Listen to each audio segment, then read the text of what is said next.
Pemirsa, belakangan ini kasus COVID-19 di Bali termasuk kabupaten kota kembali menunjukkan tren peningkatan. Bahkan saat ini kasus sudah merambah ke sekolah di Kabupaten Karangasem. Kendati demikian belum ada sekolah ditutup karena penyebaran COVID-19. Kepala Disdikpora Karangasem Iwayan Sutrisna mengatakan memang ada sejumlah siswa dan guru yang dinyatakan positif terkonfirmasi COVID-19. Mereka merupakan siswa di salah satu SMA di Kecamatan Selat dan Bebandem, serta siswa SD di Kelurahan Karangasem. Rinciannya di Selat ada sebanyak 6 siswa yang terkonfirmasi positif COVID-19. Di Bebandem hanya 1 siswa dan di Kelurahan Karangasem 1 siswa ditambah 1 kasek. Diharapkan tidak ada lagi tambahan siswa maupun para guru yang terkonfirmasi virus corona.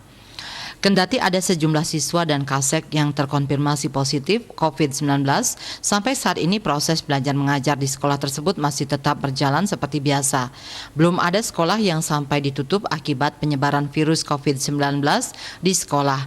Hanya saja bila siswa terkonfirmasi dalam satu ruangan, maka kelas tersebut diliburkan. Kemudian siswanya menjalani proses belajar secara daring, sedangkan siswa di kelas yang lain tetap belajar seperti biasa.